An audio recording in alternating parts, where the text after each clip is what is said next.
This is a premiere for me. A third note on the grapes of wrath. First one was an expression of disillusionment. It said more or less, why on earth is this such a masterpiece? And why I enjoyed it the first time. The second note, moving through the story, got me going, and I started to understand that indeed it's worth it. Now, Shadovra makes you contemplate various perspectives, and makes you think. Food for thought. So I'm still puzzled. There are still aspects I agree, I understand, I feel sympathy in some ways for the Jodes and the poor people, the Okies who have to fight so hard, work for a pittance. On the other hand, there are elements which I don't like, I disagree, and make me, as I said, wonder, leave me in a quandary. What do you do? You sympathize on one hand with the jobless, unemployed, oppressed masses, but there you go. If you start verging on this left, and what do you end up? I mean, communism, is that the answer they suggest?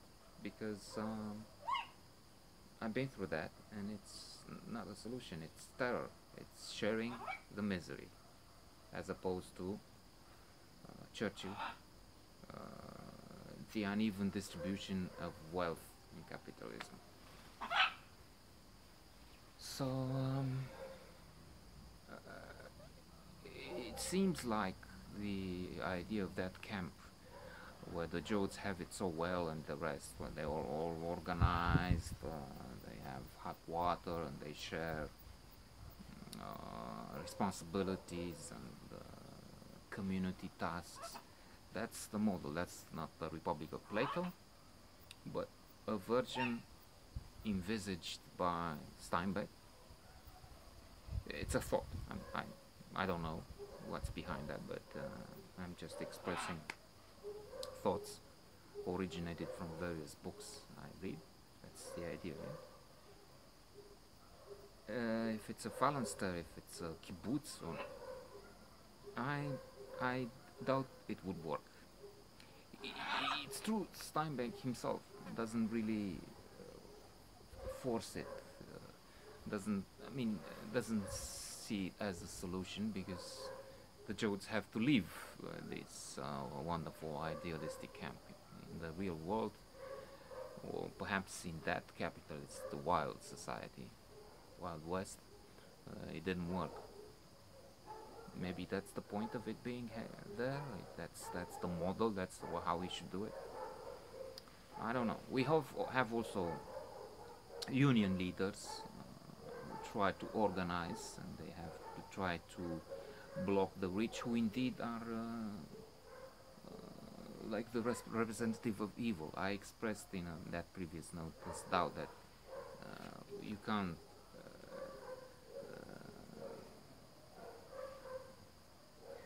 can't say the rich are bad just because they're rich, and the poor are wonderful just because they're poor. Look at the bad things those people did. In fact, the Jode family gives me reason to doubt and alternate between sympathy and a sense of not really loathing, but a certain disgust once in a while. Not just because they talk, they don't know how to talk. They're poor, uneducated, and that's the way it is. It's not really their responsibility. But they have a violent nature very often. They have, it's psychologically speaking, it's this ordeal they go through and what they suffer. But as I said in the first net, from the very beginning, I mean, they were ready to shoot and take the shotgun, and they were violent with each other at a certain point.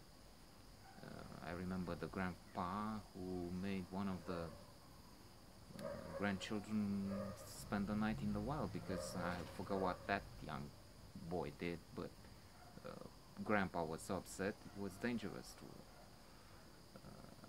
to come back at home and sleep at home. They kick their children around.